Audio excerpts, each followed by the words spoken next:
want a pair of cool boho coveralls, but that is something that I just can't find in my thrift stores. So I'm going to make my own out of a pair of thrifted jeans and a denim shirt, and we're going to do it together.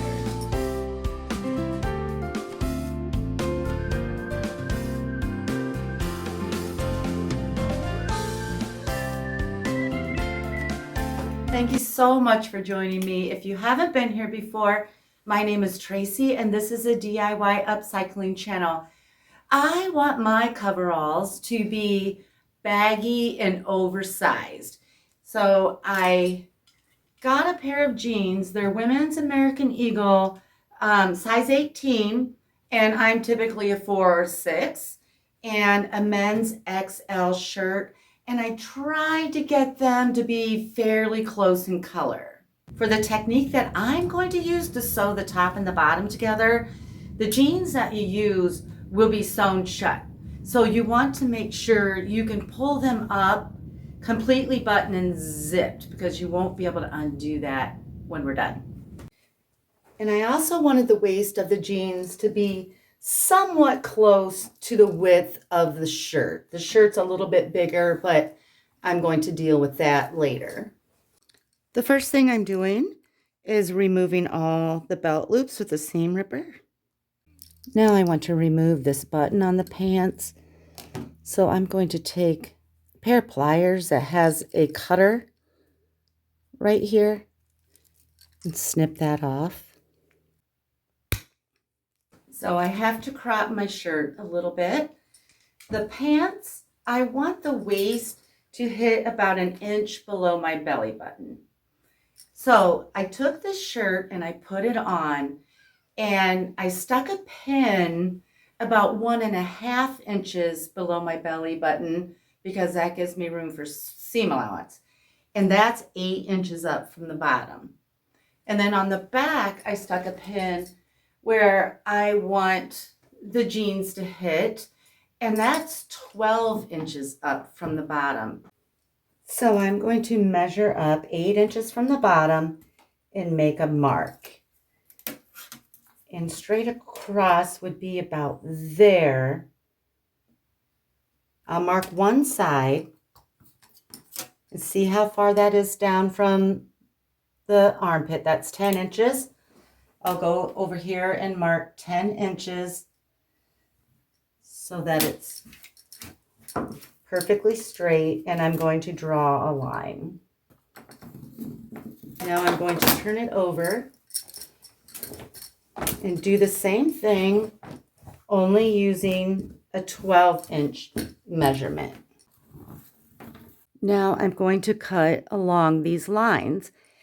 It is shorter here than it is here, so I'm going to do my best to smoothly blend that together.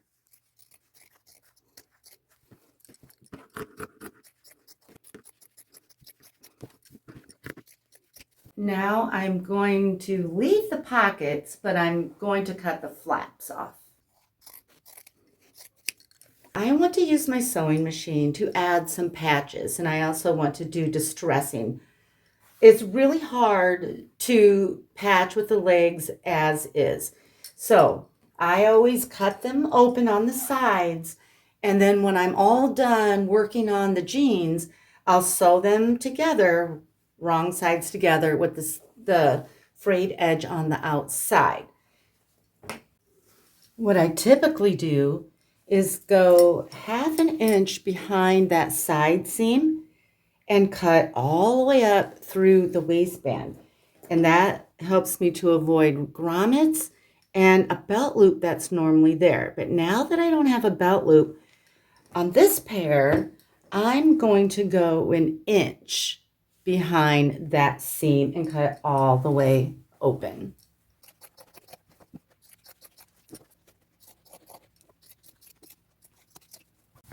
Now it's going to be so much easier to sew patches and things like that.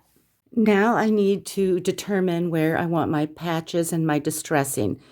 So I'm taking my tailor's chalk works as well, and I'm making squares and rectangles where I want them.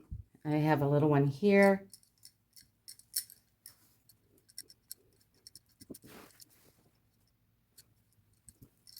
I'm just kind of tracing over them so that you can see what I did here. So all the ones I did up there are going to be distressed. These two squares down at the bottom of the leg are going to be more of a solid patch. Now I'm going to turn it over and show you. I made a little rectangle on the pocket. That will be just distressed. It's almost impossible to patch a pocket from inside there. A little rectangle here.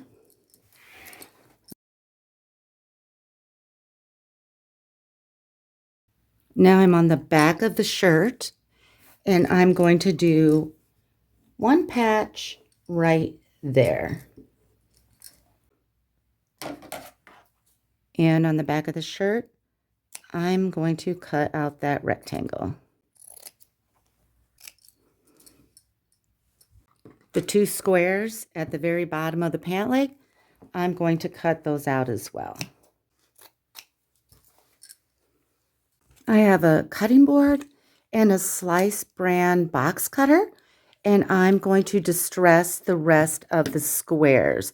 This works best if you don't have any elastic in your jeans. So I'm going to tell you what I'm going to do because this will shake the camera, but I'm just going to go to town and kind of destroy those areas.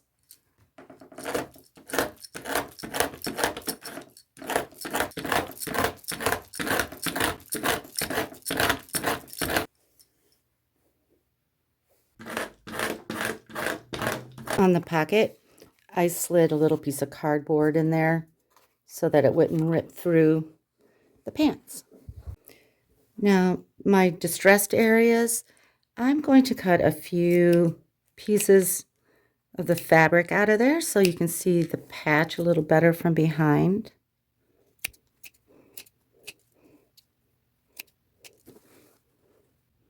Now, on the shirt, I'm going to do a little distressing at the two front edges and at the top of the pockets.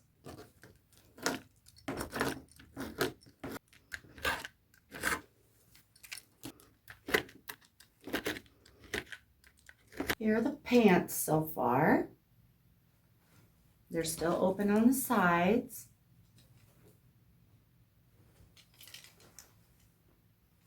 Okay, and so I'm going to take this pair of pants. I've already done some cutting on those for another project, evidently.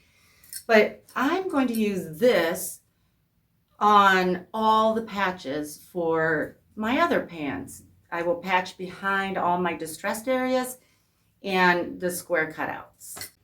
Now I'm looking at the inside of my pant legs, and I'm cutting out patches to cover the entire area of each distressed and cut out piece. I like to have my patches at least 3/4 of an inch to an inch larger than the hole. That way we don't make any mistakes and miss part of that hole. And so I'll lay those over the holes, the dark side down because I want to see that from the front, and I'll pin those on. Okay, looks like I have a pile of denim here, but what I did is finished cutting and pinning all those patches on. Here's the shirt, and here's the pants. Now, I am going to go around each patch, staying close to the edge, but not too close where it'll fray and come undone. Maybe between 1/8 and 1/4 of an inch all the way around. And I'm going to use a goldish mustard colored thread. I will be using a straight stitch and a denim needle. I will link these down in my description. Patches are all sewn. It's time to sew these sides together. And like I said, I'm sewing wrong sides together The seam will be an extra sort of frayed detail on the outside, which is really cool. And so I will line it up. I will start at the top on both sides. I'd rather have it, if something doesn't work out, I'd rather have it be uneven where I can just kind of trim it at the bottom than uneven at the waistband. And I will not even pin this. Stick it in my machine, go forward, back, and I will just line this up as I go. And I like to use between 1/4 and 1/2 inch seam allowance. 1/4 doesn't seem quite enough, 1/2 seems too big since this is going to be on the outside. Once I get that all sewn, I'm going to come back and double stitch that, which just means go right over top of the same stitch I made and go all the way down for durability. And I will do that on both sides. If you have trouble getting through these thicker seams, my jeans are fairly thin, so I'm not going to have a problem. But you can stick a wood block on the floor, put your pants, your seam on top, and take a hammer and pound those seams until they're flat and it kind of weakens those fibers.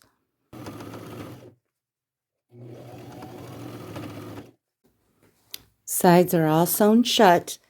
Now where I remove that button, I'm going to lay the top piece on top of the back piece, and I'm going to run a stitch right there. It doesn't have to be perfect. I just want it closed up when I sew my top on. Okay, I have sort of a make-do situation here. If your top lines up better with your jeans, you will not have to do this. So mine is 3.5 inches too wide on each side, and I want it to be closer to the size of the waistband. So I am going to take this and I'm leaving, so remember the back side is shorter than the front. I'm leaving it just like that. I've decided I'm not going to try to line that up at the bottom. So I am going to mark over 3.5 inches on both sides. This side seems to hang a little lower right here.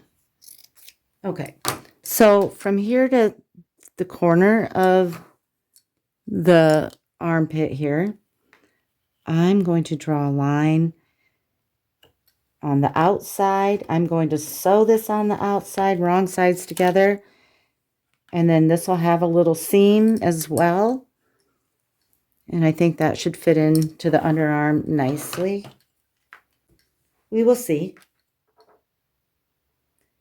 You know, it's upcycling. You have to improvise. We don't have patterns. We gotta figure it out as we go. All right, now I'm going to stick a few pins in here and sew that and cut the extra off. Now on the side of the shirt where it didn't quite line up, I'm going to curve that a little bit so that it will pin and sew smoothly onto my jeans. Now I want to pin and sew the jeans to the top. I have my jeans inside out and I have my top inside out, and I'm looking at the front of both. And I am going to take the side seam of the shirt and pin it to the side seam of the waistband, and I'm overlapping the shirt over the jeans 1/2 inch. Now I'm going to come pin these side seams together. That just helps keep things balanced. Now I'm going to pin the front, and then I'll pin the rest of the front, flip it over, and pin the back. I am going to sew just above the bottom of the shirt. I'm going to use a medium size zigzag stitch.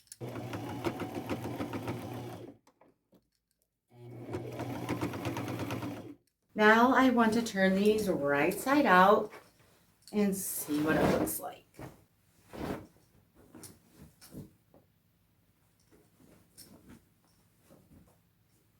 Okay. So far, so good, I think. I mean, it depends on how they fit me.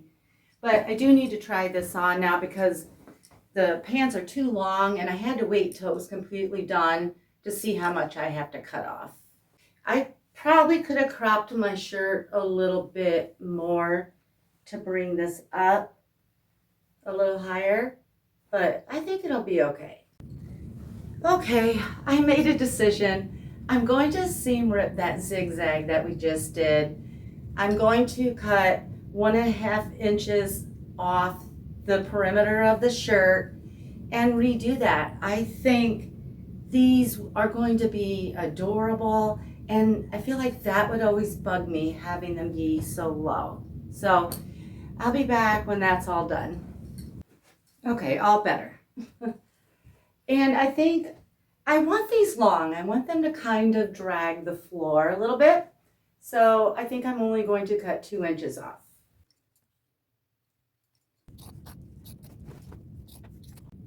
Now I don't need to do anything extra to distress this. The washer and dryer does that for me. But I am going to go to these seams, the natural one and the one I made, and just go over them with a straight stitch so that they don't come apart on both pant legs. So here's where we remove that original button from the jeans. I want to add a decorative button. It won't be functional, but at least it won't look like it's missing something. So I chose this one, and I thought it went well with the buttons of the shirt. And plus it has a star on it, and we will be stenciling stars. So I thought that would be perfect.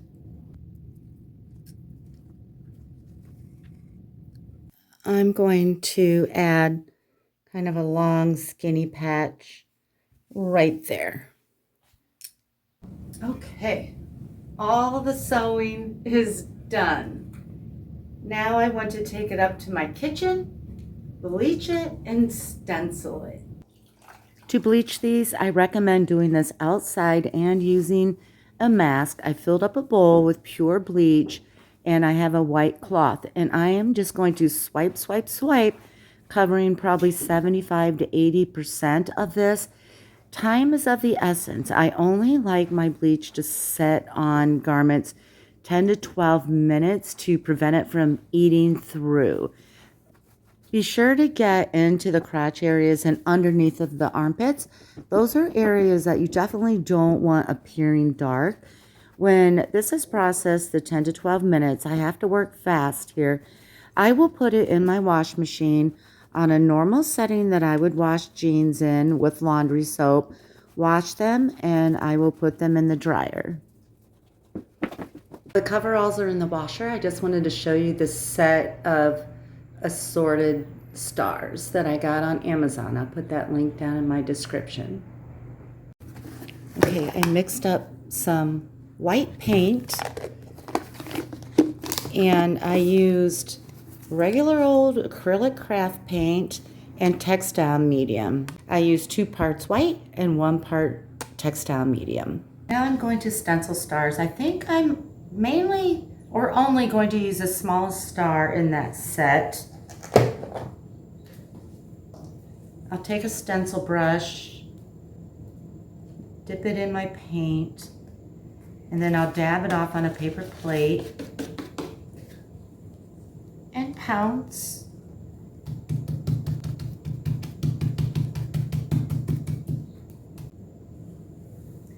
And when I'm all done stenciling and everything is dry, I will take it to my ironing board, and I am going to heat set every star.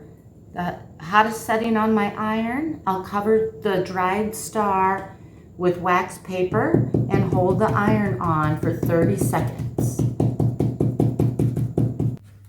How fun are those? I just love these. You can wear them as soon as the paint is dry, but don't wash them for 2 weeks because that paint needs to cure All the moisture needs to evaporate out of the paint before you wash them. I felt like I cut these too short originally, so I added more to the bottom. I took various denim scrap pieces and made 2 long strips, one for each leg, and sewed them on. I may have to trim them up a little bit more. This is the second pair of coveralls. Do you call it a pair of coveralls? Anyway, that I've made, kind of mashing, sewing together a top and a bottom. The first one I ever made was a white cotton button up or button down top and white cotton pants. They sold immediately, but she had me dye it hot pink before I shipped it to her. I mean, just think of all the possibilities. So many things are going through my head. This was a lot of fun. Be brave and have fun, but remember, it's just stuff. Experiment with it. You don't have to be a tailor or an expert seamstress to jazz up your own wardrobe. I'm going to bring it in a little closer here in a second. I want to thank you so much for watching. Have a wonderfully creative week, and I'll see you next Sunday.